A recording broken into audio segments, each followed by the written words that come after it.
Muchas gracias por la invitación, muchas gracias por la presentación. En mi charla quizás voy a unificar muchas de las ideas y de los conceptos que se han ido mencionando y debatiendo a lo largo de la mañana.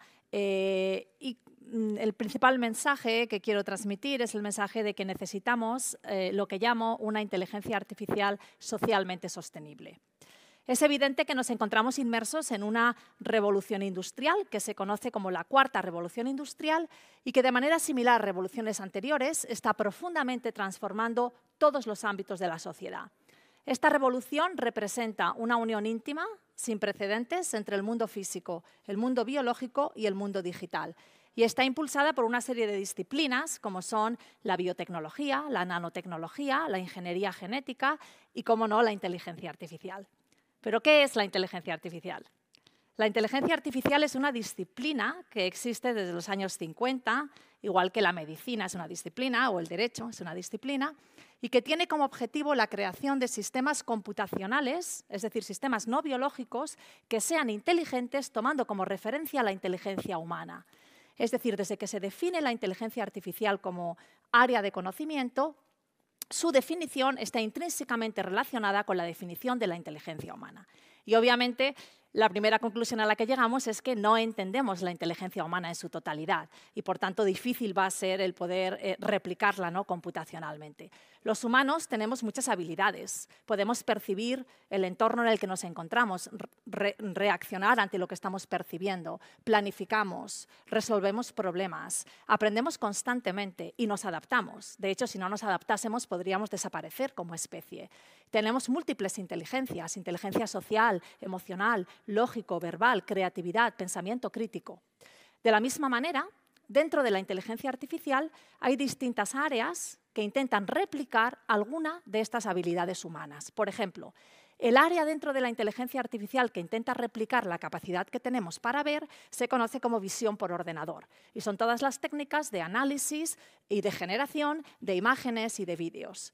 El área dentro de la inteligencia artificial que intenta replicar la capacidad que tenemos para utilizar el lenguaje sería o bien el reconocimiento del habla o el procesamiento del lenguaje natural, etc.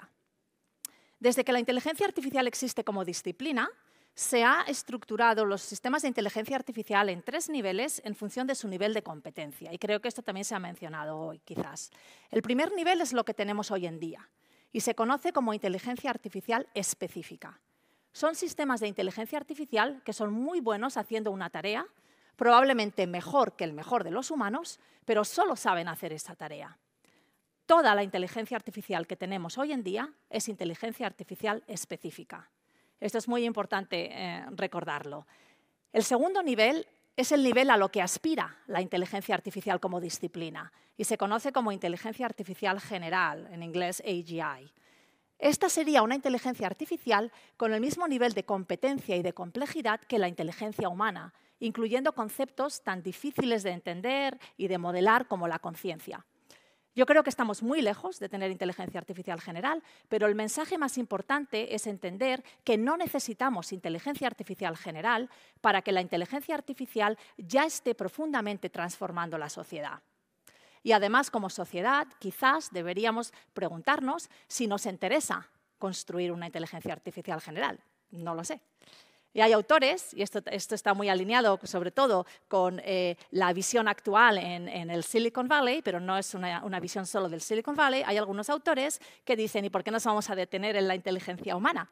Si la capacidad de computación continúa creciendo exponencialmente, en teoría, podríamos superar la inteligencia humana computacionalmente, dando lugar al concepto de superinteligencia.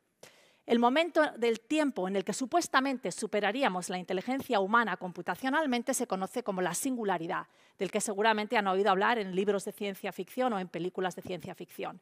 Por definición, no entendemos la superinteligencia, porque es superior a nosotros, de la misma manera que una hormiga no entiende nuestra inteligencia. Y de la misma manera que con la inteligencia artificial general, Creo que como sociedad deberíamos preguntarnos si nos interesa algún día intentar construir una superinteligencia, algo que ni siquiera entendemos porque es muy superior a nosotros. Y quizás nos podría servir un poco de inspiración para tomar esta decisión la observación de que en el mundo biológico las especies que son más inteligentes no tratan demasiado bien a las especies que son menos inteligentes. Y quizás esto nos permitiría predecir qué pasaría con nosotros si hubiese algo más inteligente que nosotros. Históricamente, desde que existe la inteligencia artificial en los años 50, ha habido dos grandes escuelas de pensamiento. Y esto es importante saberlo para entender el momento en el que nos encontramos ahora mismo inmersos. La primera escuela, que fue la escuela predominante en los años 70, 80 hasta mediados de los 90, se conoce como la escuela clásica, la escuela top-down o la escuela simbólico-lógica. Y esta escuela parte de la siguiente idea. Los humanos sabemos muchas cosas. Si somos capaces de programar todo lo que sabemos en los ordenadores usando símbolos y derivar conocimiento nuevo a partir de ese conocimiento base, utilizando reglas de la lógica y otro tipo de reglas, podríamos alcanzar una inteligencia artificial. El ejemplo canónico de esta escuela son los sistemas expertos, que de hecho fueron la primera comercialización exitosa de la inteligencia artificial en los 70, 80 y hasta mediados de los 90. La segunda escuela es la escuela a la que yo pertenezco y es la escuela que domina hoy en día y se conoce como la escuela bottom-up o la escuela conexionista. Y esta escuela parte de una observación distinta, que es la siguiente. Los seres biológicos inteligentes aprendemos a partir de la experiencia, aprendemos a partir de las interacciones con el entorno, aprendemos a partir de datos. Si queremos inventar inteligencia artificial, deberíamos diseñar algoritmos que aprendan a partir de datos. El ejemplo canónico de esta escuela son las redes neuronales, que, aunque parezcan algo muy moderno, en realidad existen desde los años 40. Y quería ilustrarlo con este artículo del New York Times de 1958, donde se habla, en la columna de la izquierda, de un dispositivo inventado por la Armada Americana que aprende haciendo. A lo que hace referencia el artículo es a la red neuronal más sencilla que existe, el perceptrón, que fue propuesto por Frank Rosenblatt. Este es el perceptrón, no había ordenadores en el momento, y tienes una caja y tiene una implementación física.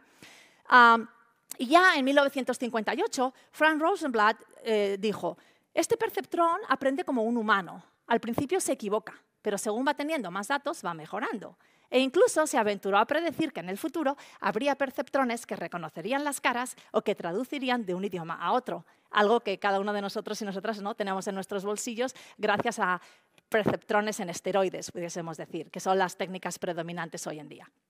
Dentro de cada una de estas escuelas hay muchas áreas de conocimiento. En la escuela top-down tenemos teoría de aprendizaje, tenemos obviamente todas las técnicas de lógica, de optimización, etc. Y en la escuela bottom-up tenemos todas las áreas relacionadas con la percepción computacional, visión por ordenador, procesamiento de datos de cualquier tipo de sensores, lo que se conoce como machine learning o aprendizaje estadístico, dentro del cual están las técnicas de deep learning o de aprendizaje profundo, que son las técnicas predominantes hoy en día, también, por ejemplo, el aprendizaje por refuerzo.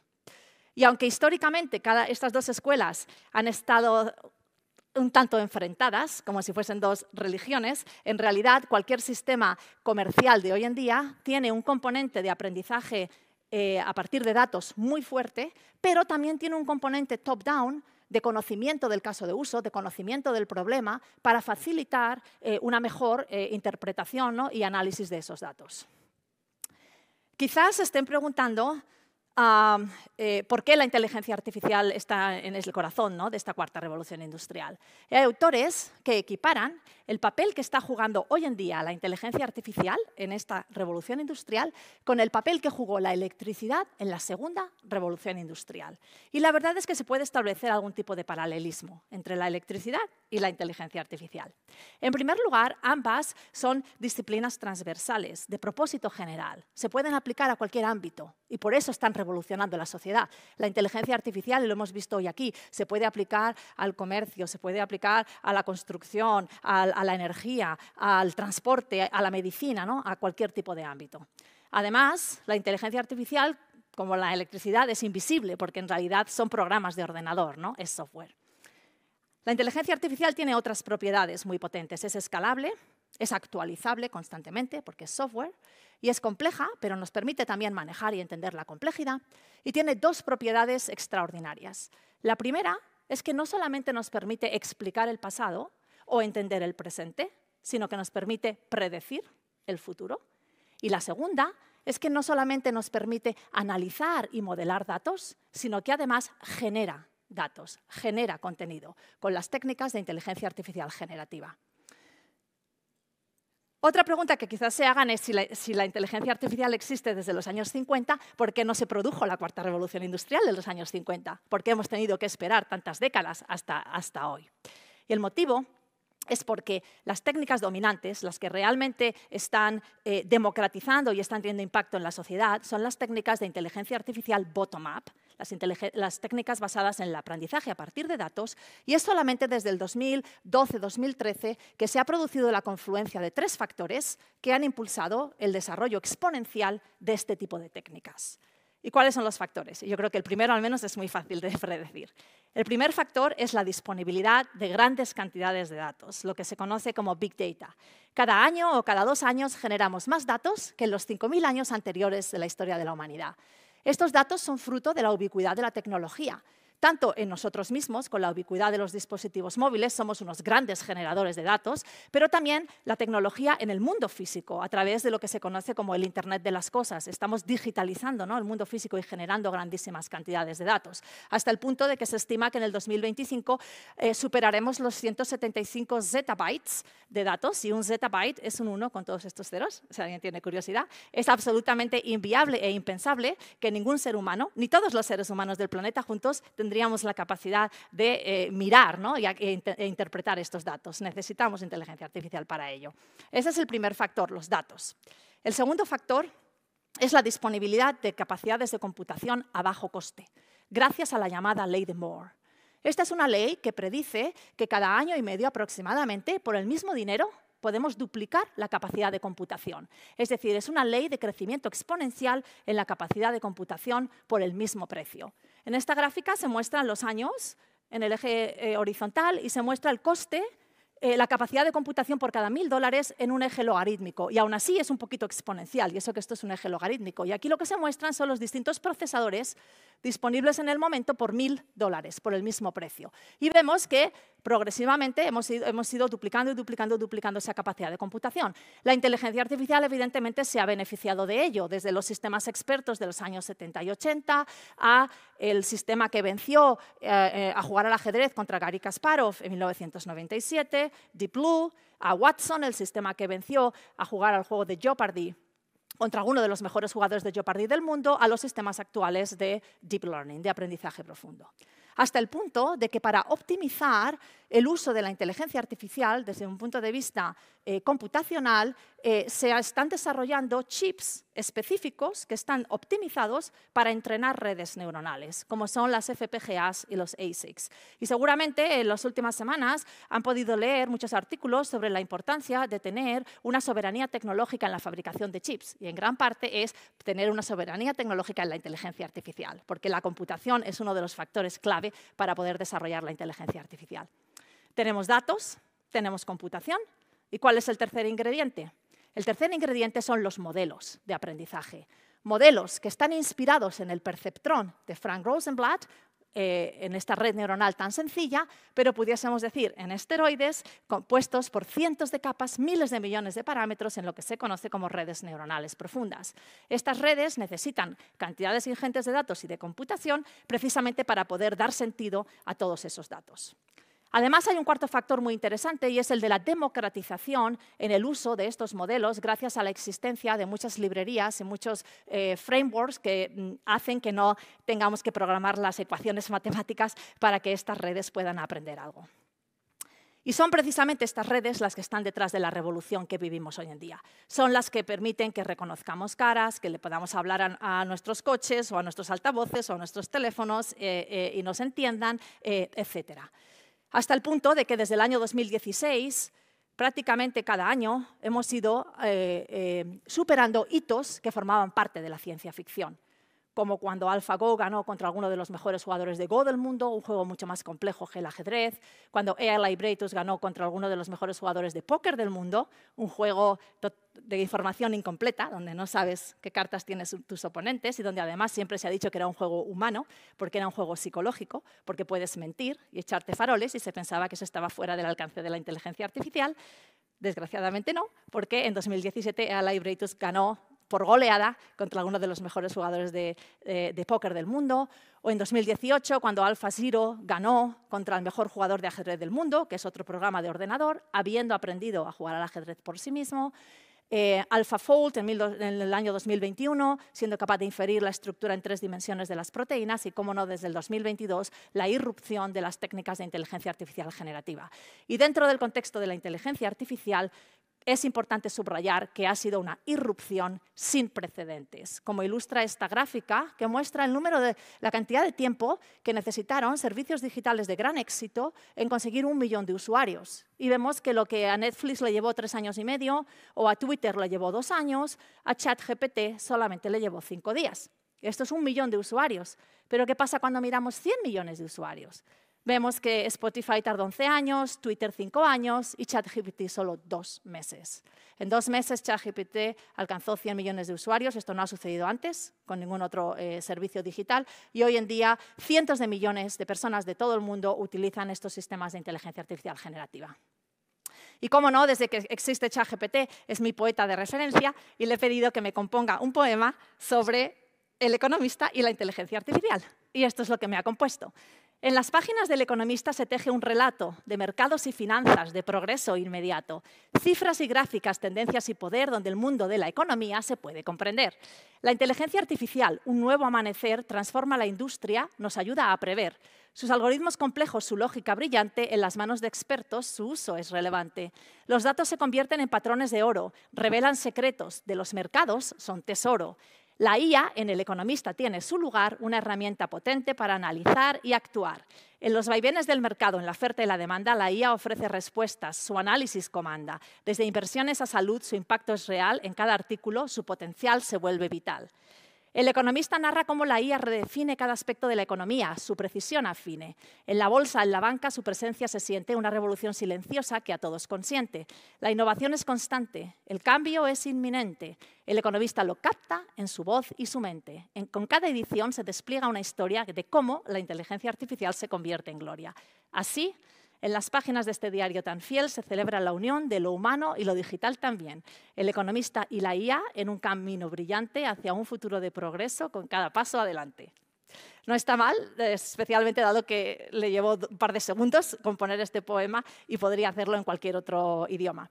Pero más allá de estos ejemplos, que quizás no van a tener un gran impacto, o quizás sí, en nuestra vida, no nos podemos olvidar que desde que nos despertamos hasta que nos acostamos estamos interaccionando con sistemas de inteligencia artificial, porque son algoritmos de inteligencia artificial los que deciden qué amigos tenemos, qué actualizaciones leemos de nuestros amigos, qué noticias leemos, qué información encontramos en Internet, qué libros compramos, qué música escuchamos, qué películas vemos.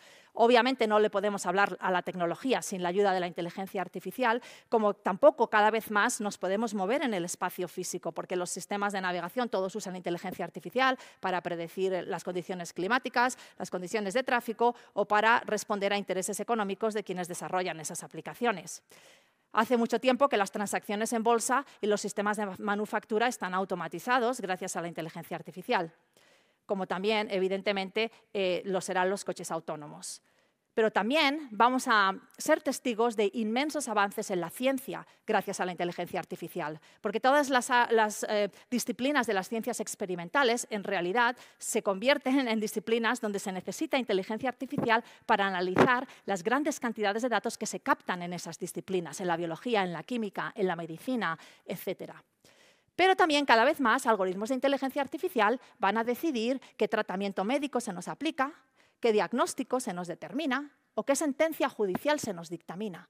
Y por esta penetración de la inteligencia artificial en áreas de inmenso valor en la vida de las personas, la inteligencia artificial hace tiempo que dejó de ser una disciplina tecnológica y se ha convertido en un tema del ámbito político, como ilustra esta transparencia que muestra el número de veces que se mencionó el término inteligencia artificial en azul y el término machine learning en rojo en el Congreso americano y en el Parlamento británico. Y vemos que hasta el año 2016 es como si no existiese y a partir del 2016 ha habido este crecimiento exponencial en el debate sobre la inteligencia artificial en ámbitos políticos. Por tanto, no es sorprendente que más de una 50 de países del mundo hayan elaborado sus estrategias de inteligencia artificial. Desde mi perspectiva, cualquier acercamiento a la inteligencia artificial tiene que contemplar 5 dimensiones. Y desgraciadamente no tengo tiempo para elaborar en ninguna de ellas. La dimensión tecnológica, la dimensión legal y regulatoria, la dimensión ética, la dimensión social, incluyendo la necesaria inversión en educación y también el potencial de la inteligencia artificial para el bien social, y finalmente la dimensión económica y del mercado laboral. Voy a tenerme que saltar esta parte porque no nos da tiempo, pero simplemente concluyo que precisamente para asegurarnos que cuando desarrollamos inteligencia artificial cumplimos y respetamos estas 5 dimensiones y conseguimos, por tanto, lo que yo llamo una inteligencia artificial socialmente sostenible, es el principal motivo por el que hemos creado esta fundación, que se llama el Instituto de Inteligencia Artificial Centrada en la Humanidad y forma parte de una red europea de excelencia científica en inteligencia artificial que se llama ELIS, siendo la unidad de ELIS en Alicante y que es la unidad de investigación que dirijo. Y concluyo con esta frase de Stephen Hawking que a mí me inspiró. Él dijo que la inteligencia artificial seguramente será lo mejor o lo peor que le pase a la humanidad y les invito a que se unan a nuestra causa, que es evidentemente que sea lo mejor que nos ha pasado. Muchas gracias.